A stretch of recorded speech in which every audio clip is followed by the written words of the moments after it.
There, do you see how it recoils when young Julian casts frostbite upon it? Now, Julian, please go ahead and use ignition. There, you see? It recoils from the fire, but the aggression, the retaliation, pure hostility that followed the frostbite, it does not react with the same fury. It's just regularly irritated. Julian, try it. Look. No, that's quite all right, Julian. Professor Fimmon, I get your point. The creatures dislike the cold. Now, what's there to it? No, Mr. Mayor, you don't get my point. You see, they, like other creatures, respond to the harm elemental magics usually cause, but their reaction to the cold is different. More pronounced, more bellicose. They hate it, you see. They hate the cold so much that it makes them more aggressive. So, Professor, and what is your point? We should ensure the villagers do not enter the marsh after the first frost, until the snow melts and the ground is warm enough to plant. That's your plan? Your advice is to ask the populace not to enter the marsh over the winter and half of the spring? There's nearly 5 months. All of this because you're afraid of these little totopuses? I hardly think such. The mayor stopped short as the professor stepped aside to reveal a cold metal table with a young man's corpse upon it.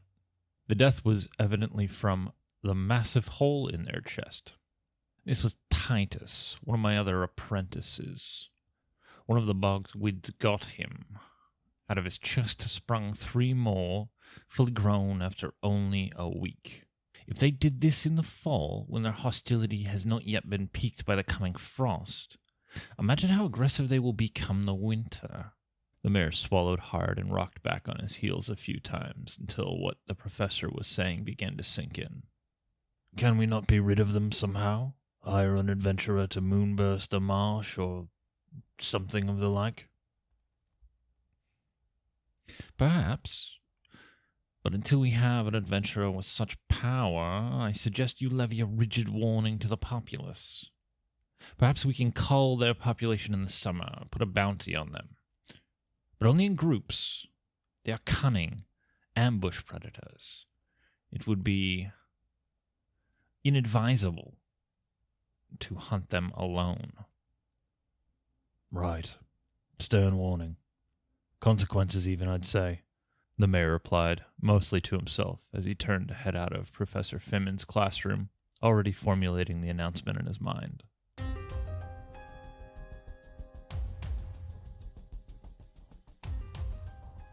Hey there, creatures, and welcome to Encounter This, a podcast exploration of the creatures from Pathfinder 2nd Edition and the lore that surrounds them.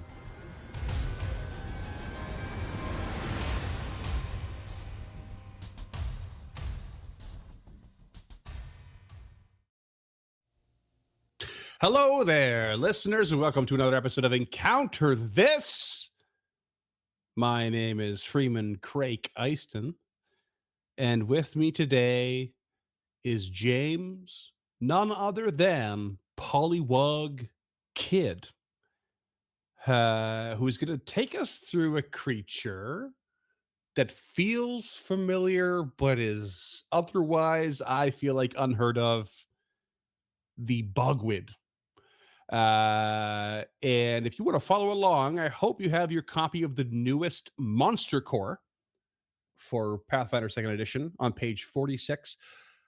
Or, of course, you can always hit up Archives of Nethys for the stat block. I am ramped up on energy right now because we just finished doing this little extra collaboration recording, and I'm all like, blah, blah, blah, blah, blah, blah. And James is probably the opposite. Getting sick of this shit already. I am tired, but it was a lot of fun. It was so much fun. Yeah. 7 hours of recording is a lot before any other recording. Yeah, it's fair. Yeah, it was a long stretch, but we played it for a while and it was so much fun. I can't wait for it to be released. But in the meantime, let's talk about this creature that we very recently covered in our play-by-post question mark attempts to encounter these creatures. This is a much quicker episode, I think, or at least much more condensed experience than the last three, which is really fun for me. So take us away, James. What's the Bogwid? What the hell is the Bogwid? So the Bogwid is, well, we should start by mentioning this episode is brought to us by Patreon request, Sarcasm as a Service. This was one of the creatures they requested. It wasn't the top of their list, but it was on their list. And it was a choice for us to pick pretty quickly. But we should say that Sarcasm as a Service gave us some other things to ruminate over, or we already had some ideas in the works, but we're probably gonna roll with one of theirs in addition to this episode, which is really exciting. Yeah, and we'll do a little bit more about that at the end of the show. I've got a little section kind of queued up to talk about that. But to start with, they are this. This is a frog with a bunch of warts on its back on top of an octopus, all kind of smashed together with the mouth of a lamprey. It's perfect. Kind of cute, but also horrifying. It really is both. I love that it's like it gives you a chimera vibe without looking like a really obviously stitched together chimera. You know, it's not like horribly different things attached to each other. It is all things that seem alike. That's fun.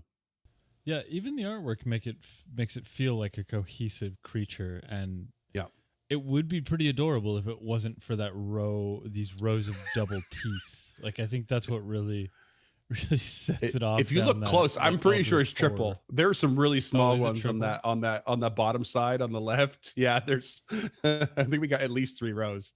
Yeah, more isn't better. Yeah. One of the most prevalent things about this creature is you'll be able to smell it from quite a ways off. All of the sources state that it smells really quite bad. Oh, yeah? Yeah. And quite a bit of them describe its movement as oozing along, which I thought was pretty visceral. I don't know why. I love the idea of creatures just oozing along. So you picture the trail that's left behind, you know? Kinda, yeah. Yeah. So as their name would suggest, their ecology, they're normally found in wetlands, marshes, swamps, the eponymous bog. They have been known to be found in warmer environments closer to settlements, but being that close to a populace usually just results in them being exterminated because these things just suck to be around. Right. They don't know how to behave themselves, I imagine.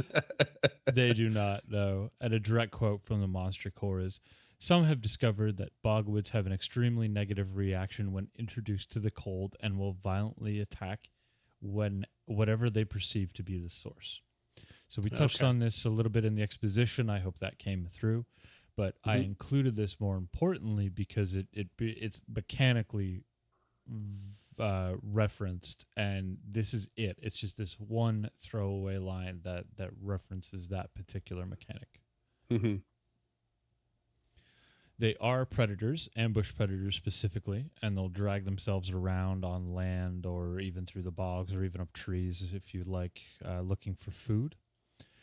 And the whole time it carries a bunch of larvae on its back. So if you look at those boily looking the nodules on its back, that's actually just where its larvae hang out until it plucks them off and throws them at you. Oh, okay. Yeah, so they're not actually warts. No, they're like self-contained larvae. It's real crazy. Yeah.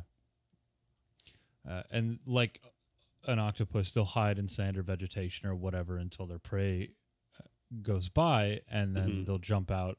And once they're finally done killing their prey, that's when their larva will jump off their back and onto the remains. Oh, okay. Yeah, the larvae will then fight each other for survival as they try and force their way deeper into the corpse, burrowing, entering it, and then eating it from the outside. Lovely. And in about a week, a young Bogwid explodes out of the corpse. Lovely. Yeah. And then Nothing begins like to a week-long immediately gestation produce its period. own larvae. Yeah. Yeah. Yeah, to full maturity too, like to reproductive maturity. That's Yeah. quick. So you can imagine these things spread pretty quick too, eh? Imagine They a lot of really those do. larvae don't make it, but you only need so many corpses to just produce another one in a quick amount of time. Yep. Crazy. And I looked, and there's no limit on how many one corpse produces. It seems to be worded Okay. to insinuate that it's one per corpse, but it's never Yep. specified. So Yep. That's fair. because they're That's not fun large for the creatures. GMs. Yeah. Yeah. Yeah. I got a little bit of sidebar lore here. They are usually foreshadowed by the discovery of bodies with gaping holes in their chests. Usually, these are larger aquatic creatures, hippocampus, crocodiles, that kind of thing. But it could be an adventurer with treasure. Ah, but of course. Yeah, I thought that one was kind of weird, to be honest with you. Mhm. It's not often Paizo uses a sidebar to introduce, to like guide the player or the GM in a way to release treasure.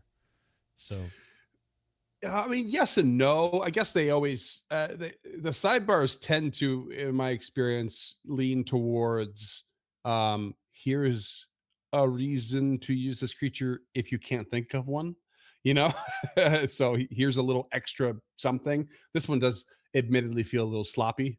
Oh, maybe they attacked an adventurer with loot. It's like that's like saying, oh, maybe you should go in the cave. You never know if there's loot in there. You need more reason than that usually to go into the Yeah. cave. So, yeah. but there it is. Yeah, that's usually the intention, is to add some value, I guess, to risking the ire of a creature. This one doesn't really have a value add. It just kind of gives you Yeah. a way to shoehorn in gear. Yeah, basically, which sometimes you need to do. Sometimes you just need extra gear along the way. You're like, oh, bonus! Some mercenary died along this route and happened to have a resilient rune. Perfect. Totally. It just Mm. it just feels like a waste of space. Like they could have just not written those 4 sentences and been kind of the same place as when they started. Well, to be fair, when you read the books themselves, the sidebar is literally occupying negative space, not what would normally be negative space. Right. So maybe it's That's maybe fair. it's a sloppy use of space that could be used. Yeah, maybe. I don't know. I mean, no criticism there. There's a Yeah. lot of lore in those few paragraphs. Mhm. So I mean, just throwing this in doesn't really phase me. I just thought it was a Right. little awkward. No, it is. You're not wrong. It's a little awkward than the usual, anyway. Yeah, exactly. And there's a little bit of 1E lore here. So this is the 1E image from Shattered Star. Spoilers. Book 2, What, Curse of the Lady's Light. What AP is that? Shattered Star. Shattered Star. Oh, that's the name of the AP. Oh shit. Okay, sorry. Yeah, I didn't know. Book is I Curse of the Lady's didn't Light. recognize it. Oh, okay. Yeah. So this adds a little bit of flavor and context to the Bogwid. The opening line of its paragraph in the monster section of it is "This nightmare shambles along," and I just thought that was really nice and apt. Yeah. They also go on to describe the warts, but then reveal in a later paragraph that the larvae are those fist-sized pustules. Oh yeah. Yeah. Fist-sized. Yeah. That makes this image appear it makes the creature a lot bigger than it actually is. It feels that way, but I mean, your fist Yeah. compared to the size of your body isn't that large. I guess if you're considering that head is mostly the size of a human. Okay. Yeah, because it's a Yeah, small creature, so yeah. it's like All a right. large dog. Yeah. It's like a large dog. It's a Great Dane. Basically. Yeah, it's a Great Dane. If the Great was a frog and the Dane was an octopus. Frog The puss. last thing, yeah, exactly. That comes up a lot, and it will come up in the exposition a bunch. Amazing. The last thing of note from 1E is that they have a resistance to cold and acid. The resistance to cold is of particular interest because, like I said, there was that throwaway line, and it's all foreshadowing a weakness to cold in 2nd edition. So they went the other way with it. Yeah, a little bit, for no visible reason that I've been able to find. Yeah. I guess it comes down. Also, maybe it comes down to a bit of a, like a, like this. Maybe they wanted to add like this thing has a hatred for cold in 2E, and so attacks it, even though that's a nonsense. It's a kind of a nonsense thing to do because but its hatred comes from its own vulnerability.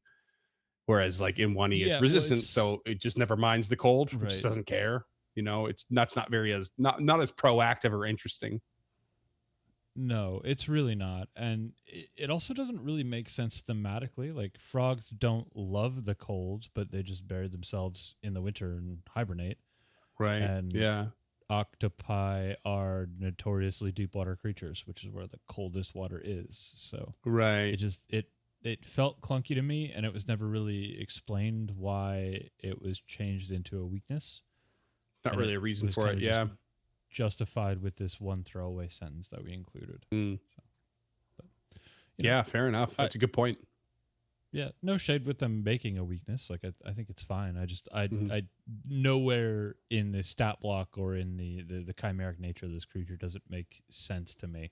But I'm also not a octopus or frog biologist, so maybe there's something there that I don't know. My gut tells me this is an aberration because of the lack of logic on that line. Aberration means it's alien, doesn't have to make sense on every level. That's fair. Yeah, that's my counter. That's my guess. That's all I got. All right. Well, that's it for Pathfinder, so we can just jump into mythology and folklore here. My favorite section. Please elaborate in extraordinary detail how much mythology and folklore you have. There's none. It's a frogtopus. I can tell by your document here. Yeah. I couldn't even come up with a pop culture semi amalgamation. Like, I've never heard of a frog and an octopus. You get tentacled beings all over the place. Yeah. An amphibian in the mix is singular to me. I'm sure it exists out there somewhere, but I haven't come across it.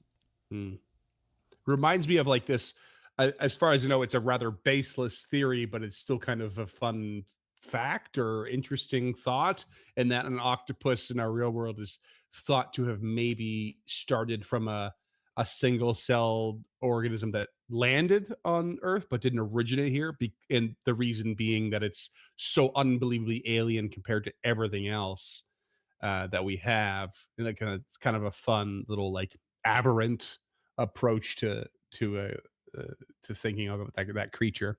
But you're right, when you mix the amphibian in, you're like, it's I guess it's a free-for-all really at that point. For sure. And there are aberrant octopi like creatures that we will cover. So I'd never really put this in that category. Though full disclosure, it is an aberrant, and it does make a lot of sense to me, especially after reading Adrian Tchaikovsky's Children of Ruin and Children of Time. But yeah, I don't know. Is what it is. It's a frogtopus. It makes no sense. And let's see talk about how it works. How it works, yeah. Oh, it's a quick one. I love it. Well, of course, we're gonna get long-winded here. I know it, but for sure, yeah. So this is a level 5 AC 20 HP 100. It is a medium creature. It's not small. It's not tiny. It has that aberration trait that we foreshadowed, making its recall knowledge occultism at a DC 20. 12 perception, 25 land, 20 burrow, which I believe is supposed to be climb. Yeah, Oh, 20 yeah? climb and 20 swim. Oh, okay. Whoa, it's faster on And- land. That's kind of wild, actually. Yeah, a little bit. Yeah. Mhm. I don't know. It oozes way faster than it swims, I guess. Yeah, it's actually kind of surprising that it climbs it climbs as fast as it swims too. It's an odd few choices there, but I'm here for it. That actually makes a lot of sense to me. Octopus, Yeah? octopi, octopodes, octopuses. Octopuses. But they're all correct. They climb really well too, like really, really well, Mhm. because they've just got 8 muscles lifting them up. Right. Like imagine you were Yeah. all biceps from the torso down, like you'd be fine. Yeah. What do you mean? I am all biceps and throws it down. Check me out. Perfect. Let me go.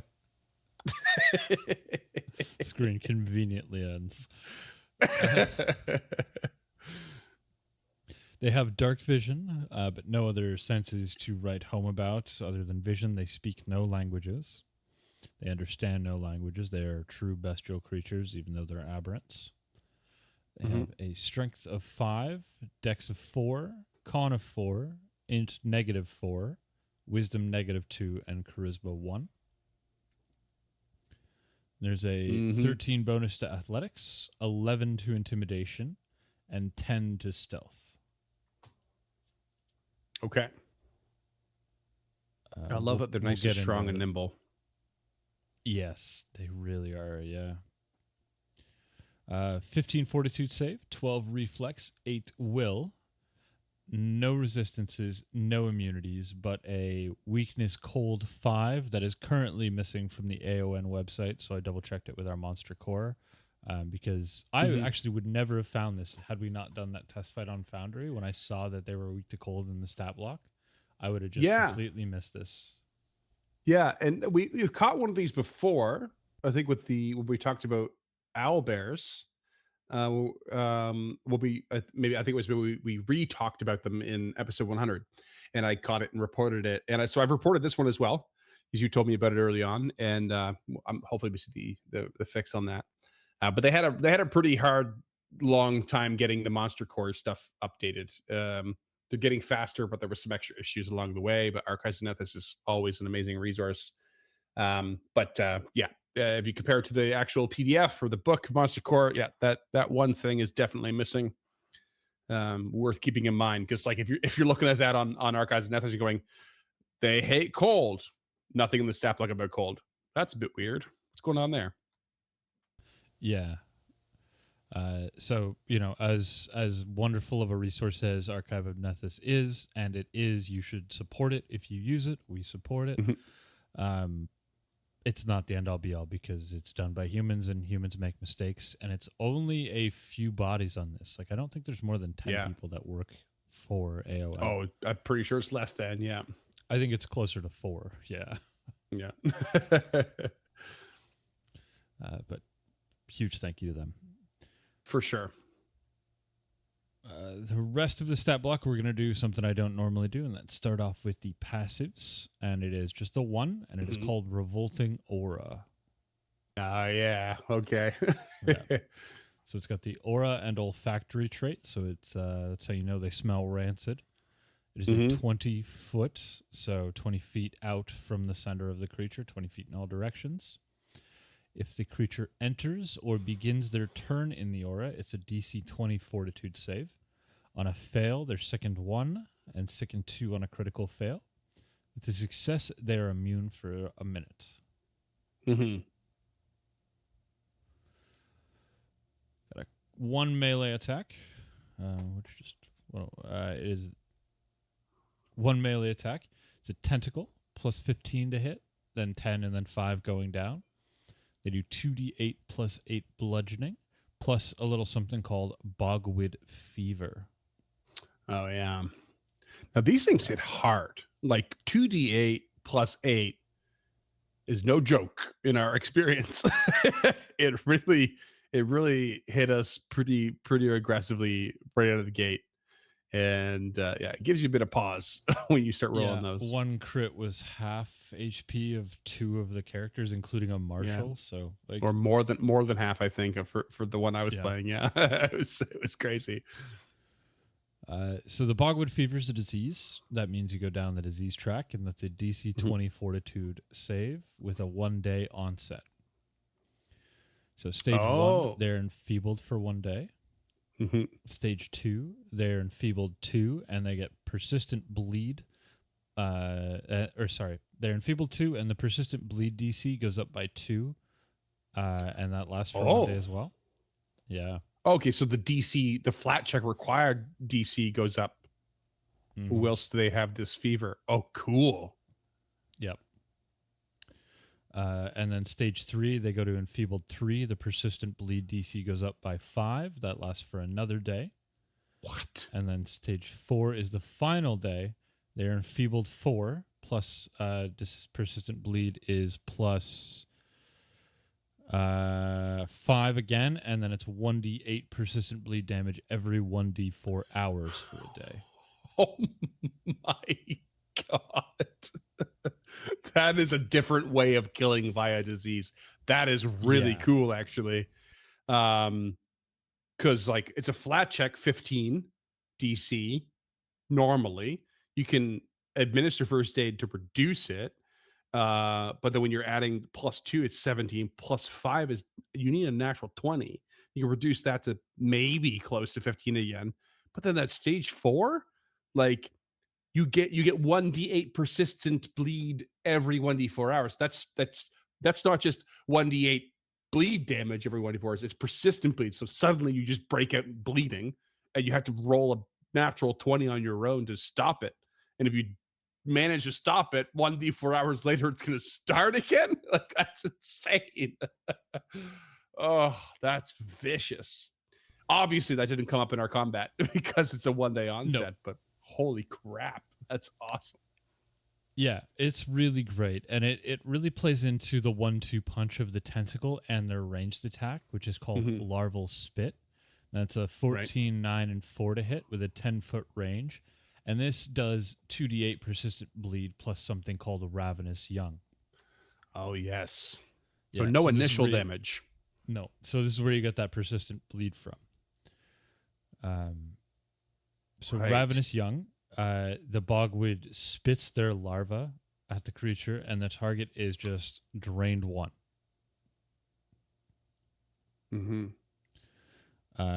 So I believe this is an attack roll. No, it is an attack roll because it's part of larval spit. It's been a long day.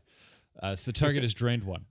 While the larva is attached, the target cannot recover from persistent bleed.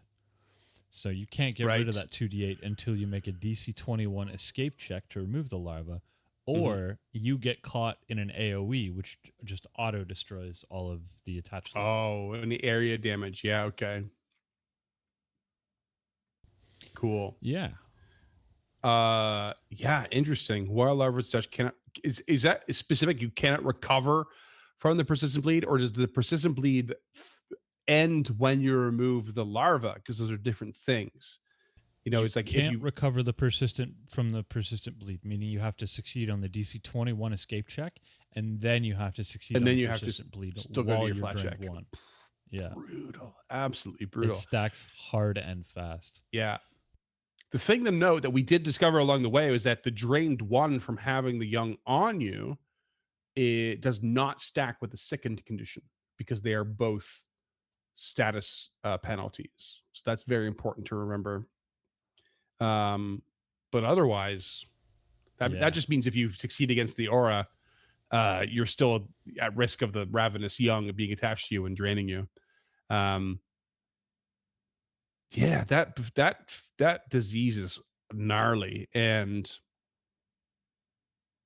yeah, that ravenous young, the persistent bleed, all of that stuff gives me some ideas. It definitely gives me some ideas, especially beyond, compared to what we experienced ourselves. But no notes in the stat block. Ultimately, I guess the only thing is maybe it doesn't have to be an aberration. I think you could get away with this being an animal. with the low intelligence. Like beasts are usually higher intelligent animals, but otherwise, like at the -4 intelligence, like that's almost no reason why this couldn't be an animal. It's not necessary for it to be an aberration. No, and that's kind of what is leading me to believe there's something out there that I'm missing. Like maybe there's some Lovecraftian stuff. Like I'm not really into eldritch horror. I enjoy it, but I'm not entrenched in it like I am with some other Sure. types of nerd content. So Mhm. it's because of that aberration tag that makes me believe this may be inspired by something out there. I just wasn't able to find it. Yeah, Because you're right, this is just an amphibian. Like there's no, kind of is. Yeah, you know, the fact that it's a mix of two things is like the only reason it is an aberration. Beyond that, it seems like a pretty reasonable animal in a fantasy world at the end of the day. I mean, even there are plenty of things in our world that are a mix of two creatures, as far as I For can real. tell. Yeah. Yeah. Like a scorpion is a spider, crab, and a hornet all mixed into one thing. Right. And a platypus is a mixture of a bunch of animals we aren't aware of, possibly Platypus involving is a beaver. proof of God's existence. So they say. Adjust. Yeah. Yeah. So that's kind of it for the mechanics. They're not crazy, but there's a lot there for you Mhm. as a GM to play with. Yeah. Especially like in context, that's the aura's passive, and then tentacle and larval spit are single actions each, and then the Bogwid fever and the ravenous young are just attached. So as long as you're Mhm. kind of doing this in the right order, you're hitting with the larval spit, and then you're closing the gap with the tentacle. Like it should be very difficult for any of your players to get rid of that persistent bleed ever, realistically. Yeah, I think the thing that stands out about this stat block is that this is a very simple creature to run and is designed for like it's kind of a very for lack of a better phrase, a very martial forward combat. Not that I mean you have to have martial characters for it, but it's rather like there's nothing complicated about it. Like you get in there and it's if you get the second condition, that's affecting all your stats. If you get the draining condition, that's affecting most of your constitution. Um, you're at risk of high damage and bleed. It's like it's really just targeting your biology and your physicality at all. And so it's like this, it's so obvious that this is a along the way fight. Definitely not a creature that's a part of a big bad. I'm sure you could tie it in some way, but like you really don't need to. This is a filler fight creature that is fun to fight, basically. Yeah. I'd honestly probably run this more like a trap or an environmental hazard than I would Mhm. a random encounter or a creature Yeah. encounter, just because of what it does and what it is, and maybe let it get off a couple of you know what that's all homebrew. Let's get into the Yeah. test kitchen We're a getting little in bit there. here, and Yeah, sure. then we Yeah. can jump into homebrew. So Definitely. like we have the last few episodes, Cam Protuberance Terry has been kind enough to run us through an encounter with this. We Yeah. didn't do this one play by post. We just jumped into a Foundry instance, not a We sponsor. did it but live, would love yeah. for them to be a sponsor, and did it Mhm. live. We reused the same characters as our last one, so I was playing the Swashbuckler by Lucem, Luchum. and it. He, Yeah, I he, think it he depends he on- corrected us in the Baldur's Luchum? Gate 3 stream. Okay. Luchum. Okay, Yeah. so proper Latin. Yeah, proper Latin. Okay, yeah. And Freeman was playing the Wiz by Melzors. Mhm. I believe I hope I got that right. Hope so, yeah. So big thank Of you which to them I again. swapped out the spells based on what they had chosen for the spell book, like what the wizard knew from the Right. previous fight. Yeah, so huge thank you to them again for helping us put this together. It's great to be able to get the audience involved in stuff like that, and hopefully you enjoy hearing about how your characters perform in a very, very specific circumstance Yeah. from very specific players. Like I'm sure they could play any of these characters better than we possibly could. We got a few notes here from Cam Protuberance Terry. They are a bag of hit points, and they hit like a bag of bricks. appreciate the bleed mechanics, and comment on their mobility because they are highly mobile with the ability to climb and swim. There's a certain Yep. amount of versatility there. Cam suggests using them with more difficult terrain that could help make them a proper menace. One of And their favorite phrases. Yep. And comments on the party themselves. They had a 15 to 30% chance to crit due to the very low AC of the Bogwid.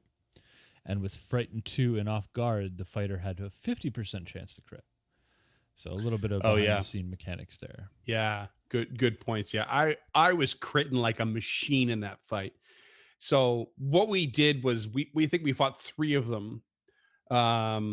And it wasn't ultimately it wasn't a hard fight. We had some difficult fights leading up to this one in the play-by posts, and some of it was due to a lack of coordination and a lack of organization on how we were going to run them to begin with. But mostly I think the majority of them were mechanical obstacles that were really difficult to overcome, especially for the characters that we had. In this case, we felt the power of this creature, but we kind of walked over them, which was a great refresh from what we were doing so far. Yeah, it felt good to just roll something for once. It did. It really did. Yeah. So I was critting like a monster. And we had a really fun little map for this where there was pools of water that were difficult terrain, but most of the map was not. And I think that's where Cam got that note. It's like, with more difficult terrain, ooh, this is definitely a menace because they have that mobility through the difficult terrain, assuming you're using like watery terrain and climbable terrain. They have lots of flexibility there. I do remember at one point one of them climbing a tree, but then dropped down to do something. I don't know. Really immediately, yeah. Yeah. But it was a very fun fight where we kind of spread ourselves out and we focused on targets and divided on targets, and it all really seemed to work in our favor. And yeah, I really enjoyed it. It was almost no extra. There weren't too many extra notes for the fight compared to the previous ones. You're going to get hit hard, and watch out for those larvae. But beyond that, just drill them down as best you can. Yeah, we had a couple of questions about it. Specifically, they have an intimidation bonus without languages, which is a point that you brought up.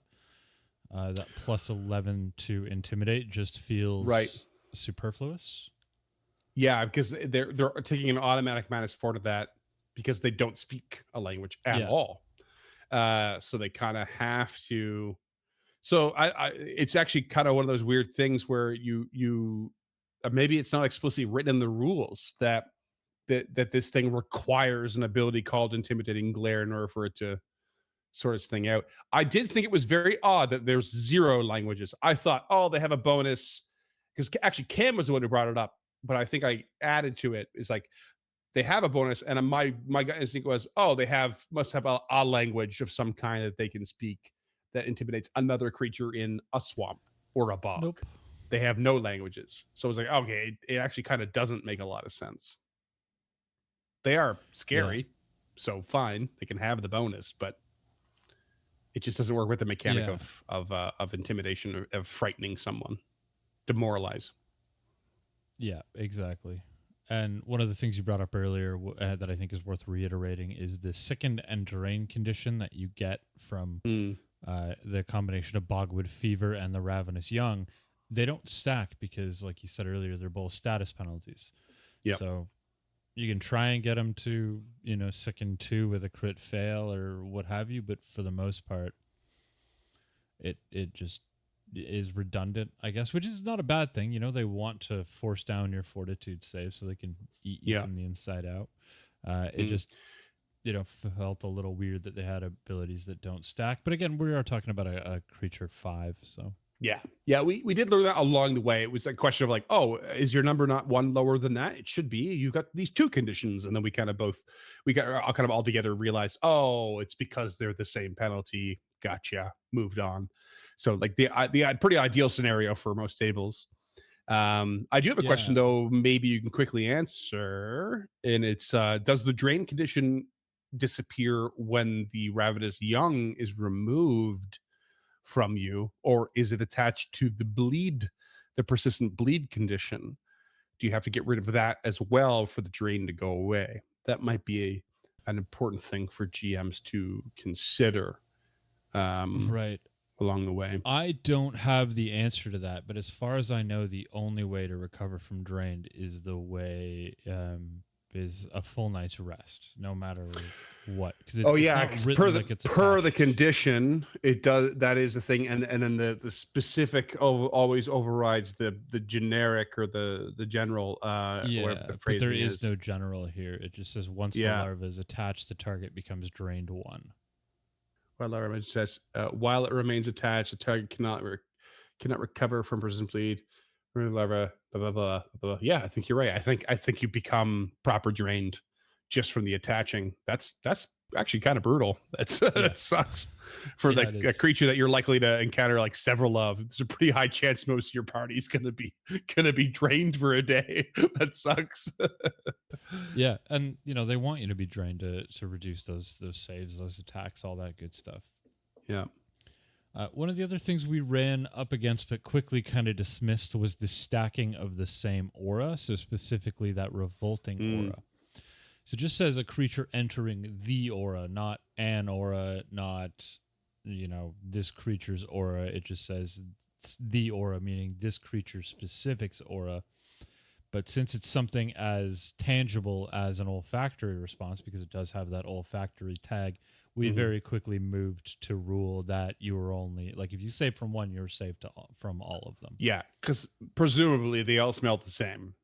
Was the idea we went with? Yeah. Once you're comfortable with the smell of rotting fish, another rotting fish on the pile isn't going to make you nauseous again. Right. Yeah.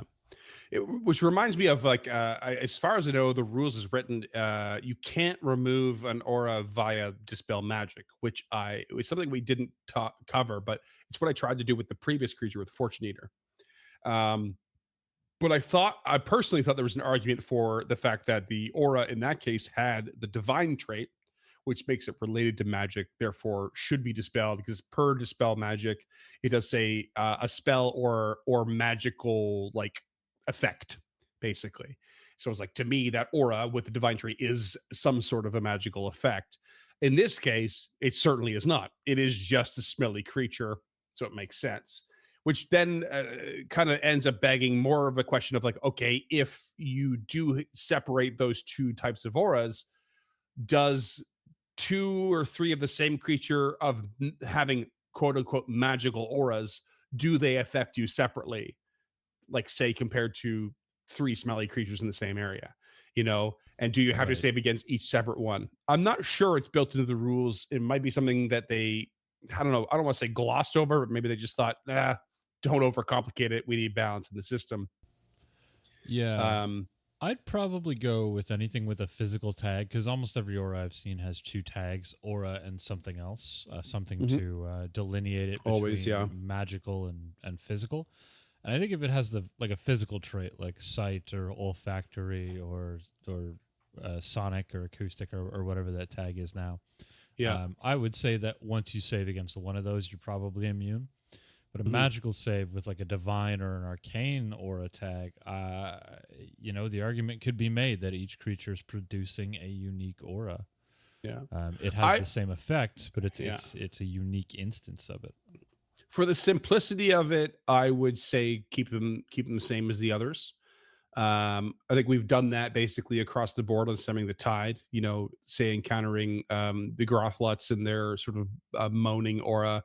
You save on one, you save on the other 6 in the goddamn room. Like, I'm not going to make everyone roll that bad at auras. Who cares?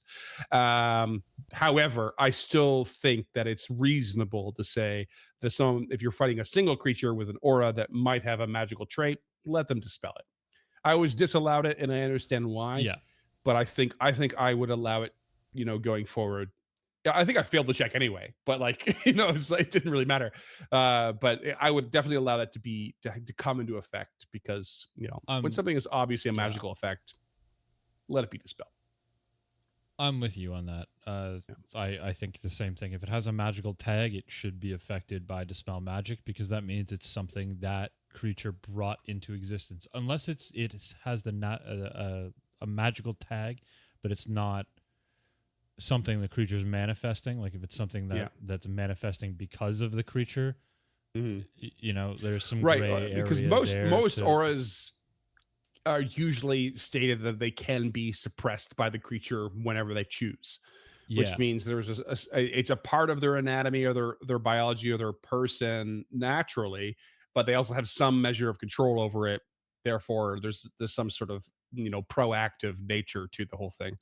So yeah, I think if there's any question of magic attached to it, just allow it to happen. Because to me, I think it's shit to say that dispel magic only works on magical items and a spellcaster that spent a spell.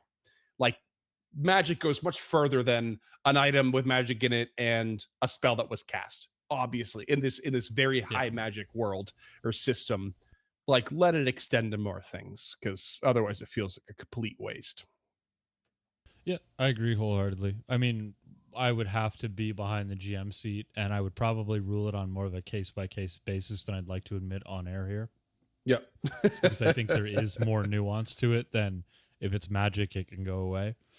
But that's also just how my brain works. And if there was any question, why not? Worst case scenario, you make the wrong decision, and you understand why that creature needs that aura to be a threat.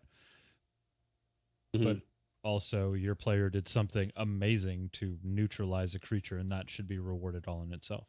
And absolutely, if that reward is taking away the aura, then take away the aura. You heard it here for the second, maybe max third time. James and I agree. All right, let's dig into a little bit of homebrew, because I got some. I don't have some problems with this creature, but I got some stuff that we need to talk about. Some thoughts rolling around in your head. Yeah. Yeah. Again, the cold really doesn't. I don't understand what value add it has. Like, is there a certain threshold of creature level where they just should have a weakness? Is this just like a product of creature design? Because I believe that's what's happening with the 3 skills. I don't think we've ever seen a creature with any less than 3 skills. And intimidation is kind of the only other thing that fits a mindless squid. That is a bit scary. Yeah. Basically. Yeah. I mean, you can make the argument for acrobatics. I would probably have gone with deception, but deception's also a face skill in this game. So. Yeah, you'd almost expect there to be some sort of surprise attack, considering that in the lore they actually do hide and burrow and wait like an octopus. So that would almost make sense for a deception. And then like maybe they have like a tentacle that sticks out of the water that senses things, and it's hard to detect that that's a danger. Like we have lots of creatures that do that. They kind of hide in plain sight, even if it's like a small part of them. So I'm with you there. The intimidation, like I said, it's a throw. It seems like a throwaway option because of the language barrier, but it's not suited to the creature because it is a bit scary. Totally. I mean, it could just be a thematic bonus, or maybe they've increased it by that -4. Like, right? This is only a creature. Yeah, they could 5, have. And it's got they do tend to 10. They do tend to bake in penalties and stuff to the number that they offer, but they usually specify that, or at least in some cases, it's specified that it's built in there. But that's usually to attack rolls. I find like this is already in the attack roll, or already in the damage that listed. It's like, they have this special ability that adds void damage, in parentheses, already added to the damage above. But we're not really seeing it here. And I'm with you on the acrobatics. It's got a 4 dex. Like, why not? Why would it not have acrobatics? Seems to have a missing opportunity there for sure. It also doesn't have the amphibious tag, which kind of gets me. Yeah. So this thing just doesn't breathe underwater. It just breathes water. This is a terrestrial creature, is what we're talking about. Which I guess might explain its land speed over its swim speed. Yeah. Is a terrestrial creature. That shit ain't right. There are plenty of octopuses that walk across land, whatever. No begrudging that, but they're still aquatic creatures. They still breathe water. Right. And I'm not saying this should be aquatic. I'm just saying we should have a discussion about why it doesn't have the amphibian tag. Yeah. Again, I feel like maybe they just lean too hard into, oh, it's an aberrant, we don't have to worry about it. Sure, but almost all aberrants understand. Shit, what is the aberrant language now? I think it's still Aklo. Is it still Aklo? Aklo, yeah. So I mean, most aberrants that we've covered at least understand Aklo, and this is nothing. So is If it they an don't aberrant speak or it, is yeah. an amphibian. Yeah. You know, like it's kind of riding the line between the two, but not really satisfying either itch for me. And Yeah. that's not to say it isn't a fun creature, because it is a fun creature. It was fun to fight. It seemed like it was fun to run. It's got some cool long-term detrimental mechanics that could be used. And again, hopefully the exposition inspired you in a way that you could use it to, you know, quarantine off a village or something like that when the seasons change, like leaning into that kind of a thing. But I don't understand some of these choices, and that's unusual for me in Paizo. Normally I get it, you know, I can see the source code and the matrix just clicks into place. But this is not. Yeah, I think what's missing from this creature is it's not that it's bad the way it is. It's just missing an extra attention to detail. It's like, why not give us a little extra justification as to why it is weak to cold and hates the cold? Like, just give us a little something about like its anatomy and how it responds to the cold. You know, I already got the vibe from our initial fight with the map, with the assumption that the map was a warm, like kind of bog or swamp, and then you tell me the lore today, and it's like they prefer warmer climates or whatever. I'm like, okay, cool. Like that, you know, and then you say, oh, they respond poorly to cold. Okay, it's out of their natural environment, you know, which is fine. Like you can be like a little, you know, find that extra abrasive, or, you know, it kind of puts you on your back foot and it makes you want to back away. But to be hostile towards it and have a weakness towards it, we need a little extra to explain that, just the tiniest bit. It doesn't hurt. Shitty It wouldn't when hurt the cold to have. comes out, but I'm not hostile at the concept of winter. Right. You are, however, hostile to summer. Oh, yeah. Yeah. Oh, she's been hot. But yeah, a little more attention to detail, I think, for this creature. But, you know, as GMs and whatever, you have the potential to add that in as you wish, I think, and go to town. Go to town. Yeah. There's also no doubt in my make this mind an escaped experiment. You Yeah. know, that, like, you know, that for some reason in the experiment, they managed to prosper in the bog, but something about that lab that's part of your campaign has something to do with the cold, and that's why they have an aversion to it or what have you. Run with that. The soil's extra iron rich or something. And again, like we're choosing to overanalyze these creatures. Like, that's a choice that we make. Yeah. You don't have to. Like, this is a perfectly serviceable little fun encounter. Yeah. We're not saying anything needs to change. I'm just saying I've noticed some consistency lacking of, or lack thereof consistency with how this particular creature is built. I'm not saying it's bad. I love it. I think it's really fun. I think it's really adorable. I think it's really thematic. I just have questions where we would normally have answers from those things. By all means, play this creature bog standard. Yeah. I mean, if I was going to run it, I would immediately get rid of the cold, and I would just tweak that to like electricity or thunder or something like that, and then just be done with it. Like, that's the only thing I would change that cold weakness. And I'd probably slap the amphibian tag on it, just because I don't really think that's going to add, you know, that's not going to make this a creature level 6. Or at the very least, consider something like that when it comes to someone's, like, if they picked a bit of an obscure lore that might apply to amphibians or swamp creatures or something like that, just let it roll, you know? Because that's or a lot of those, like, sort of more obscure traits attached to creatures, they come in they tend to be more important when it comes to that, you know, the option of lore. You know, certain ones have some very obvious effects to the stats and what have you, and what you can and cannot do with a spell or an ability. But a lot of the sort of less common ones tend to be a little more in the camp of, like, do I have a lore? Do I have some knowledge around this particular topic? I don't think I would really change anything myself. I think adding to it to justify what it has is a better solution than changing something. What I would say is I would use this creature as a fun little, like, make sure there's a bit of a, not a horror story, but like there's a warning from someone towards the heroes entering the swamp. Give them multiple directions, but if they go to the swamp, there's a warning of these bogwids. Be careful, like and then obviously make them encounter them. However, what you should definitely do is if someone does actually manage to contract the bogwid fever, make sure they encounter them again. If they don't, I wouldn't bother.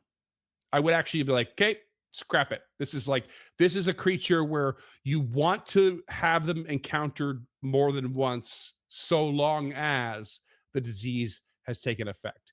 Because you want that disease to have meaning after a day with that persistent bleed DC going up and that enfeebled condition going up.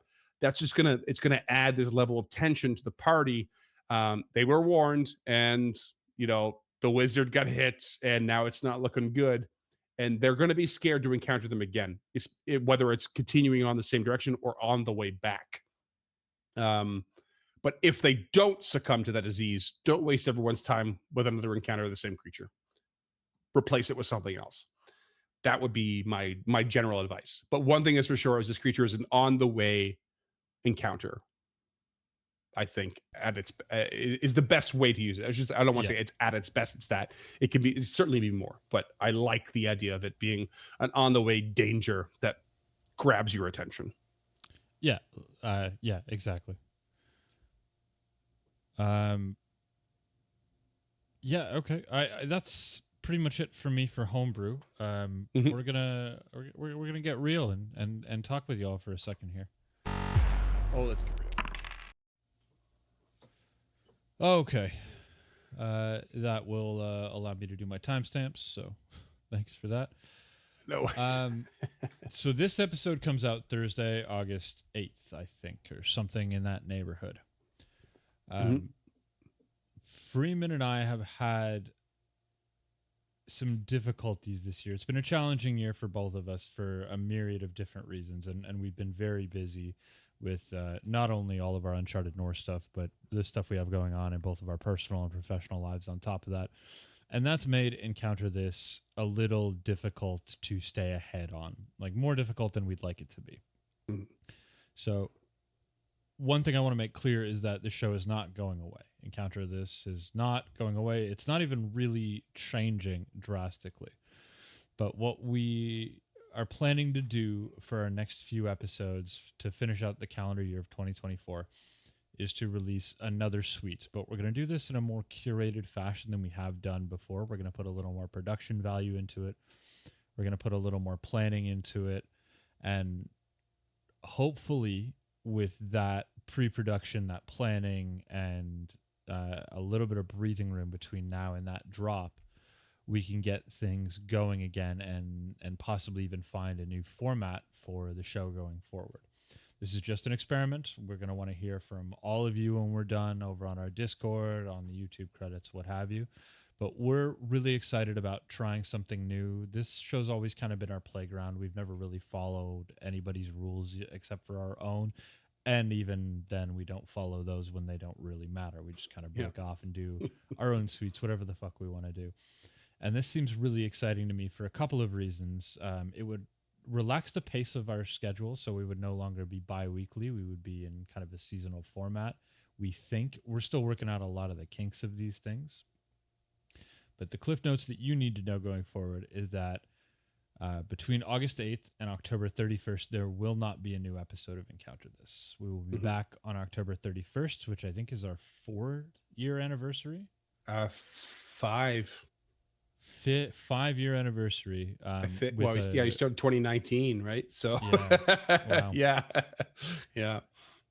With the new suites, done very similar to the old suites, produced very similar to each individual episode, but just a few tweaks behind the scenes to give us a little bit of breathing room, like I said, and hopefully to up the production value on this show as well.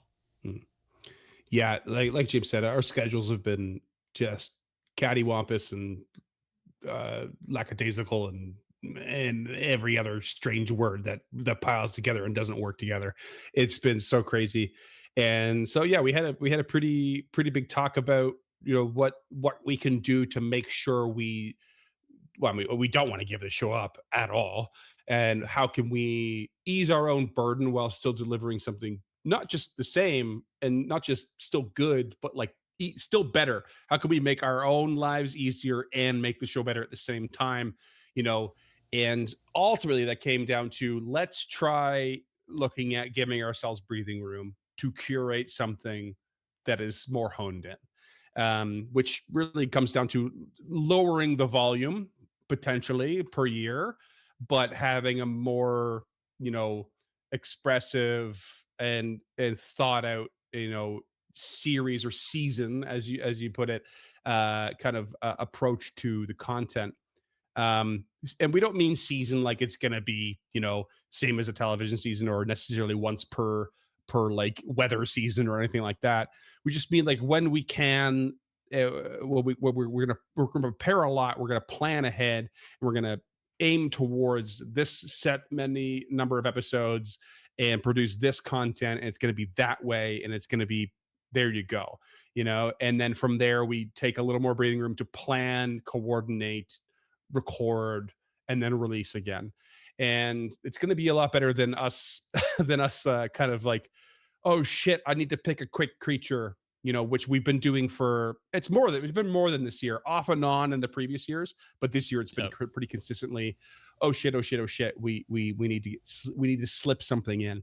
And that became a red flag for us. Like, we shouldn't be slipping things in. We should be focused on producing quality content and improving the quality of the content. So, like Jim said, we want to hear feedback from it. So we're not per se taking a hiatus, because we have a date. We have a date we're committed to come back. It's not a questionable thing. This is what we're aiming for, and we're going to do things a little bit differently. But it's still going to be very familiar, like all of our other suites. Like, sure, we changed the order of operations, say in October or even way back in January, but ultimately it's still going to have the same points hit. It's going to be the lore of the game what we're covering. It's going to be the mythology and folklore where applicable. It's going to be mechanics.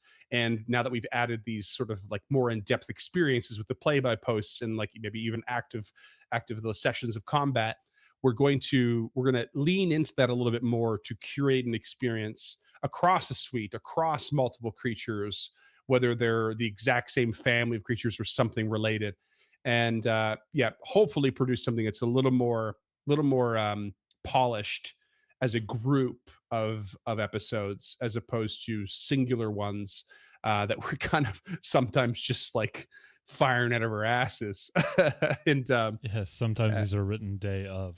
yeah, so it's been a struggle, but we want to turn that struggle into a positive. So that's our next approach. So one, we want feedback when we finally drop it and how it felt, and two, we want ideas from people in the meantime, because we're still in the planning stages. We have a pretty solid idea of what we're going to do, but if you have suggestions of what you would like to see, or you think could be removed even from the show, or shifted, kind of like reorganized, that you think would work better for you or for other people you might think might listen, let us know. Ultimately we're going to do what we do, and like James said, this is our playground, right? We're just going to change it up as we see fit, what works for us, but we definitely want to hear what you have to say before and after the fact. And we're really hoping this will lead us into a more stable approach to producing Encounter This, and maybe even something that allows us more traction, via YouTube and different algorithms and social media outlets and stuff like that. Maybe it'll be something that people want a little bit more because it's honed in rather than a little bit random and off the cuff. Yeah. So uh, lots of bits to that web that we're considering, but we're both very excited to kind of like travel across.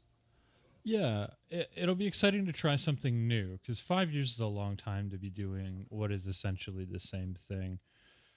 So we hope you're excited about it too. And if you're not, we're going to give you plenty of opportunity to tell us that you're not. I mean, maybe the show just stays the way it is. We're totally open to that possibility as well.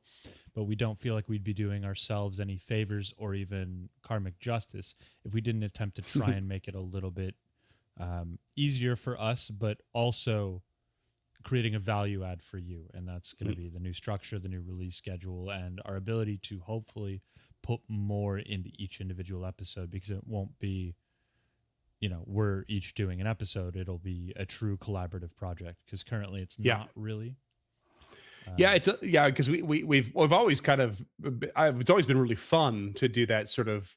I introduce something you don't know, and you introduce something I don't know. There is a level of enjoyment in that, but it's also meant that we place the workload on an individual every time rather than sharing it.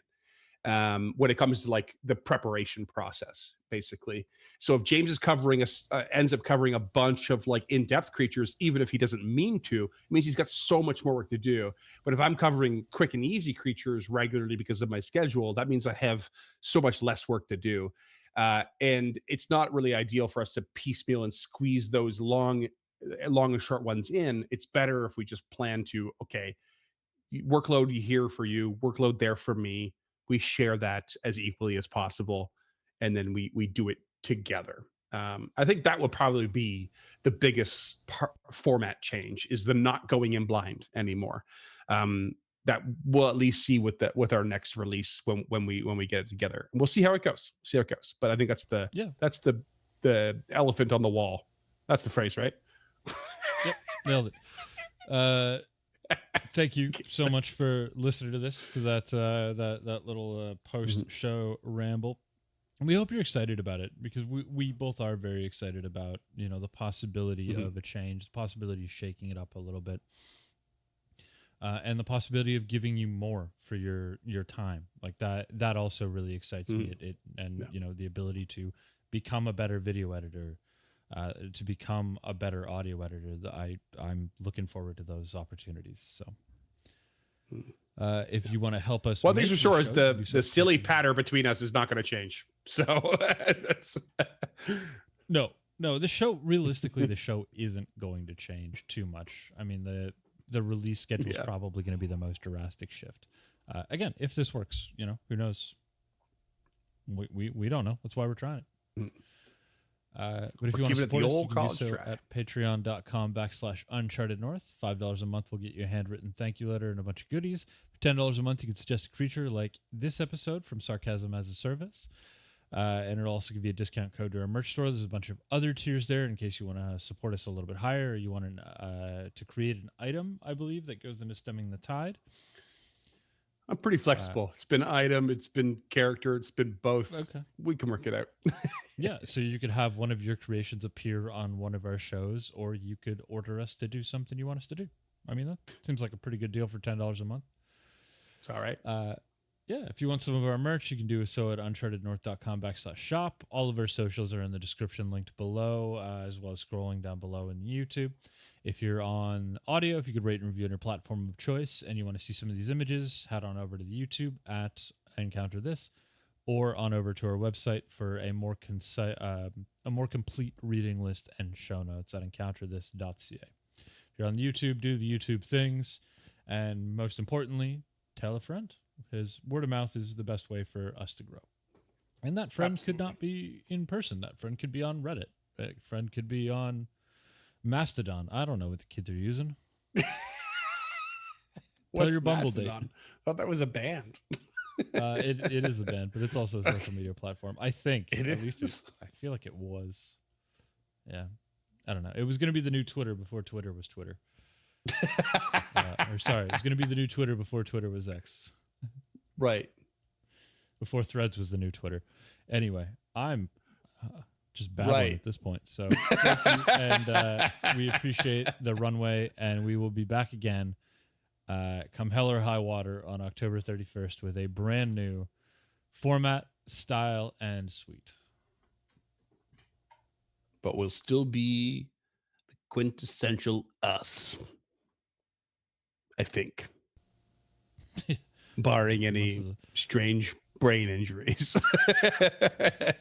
Or unconventional surgeries. There you go. That too.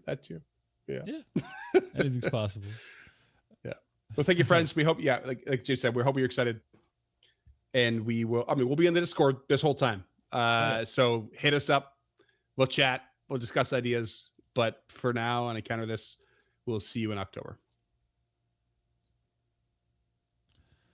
Thanks. Until next time, creatures, thanks, as always, for listening to Encounter This.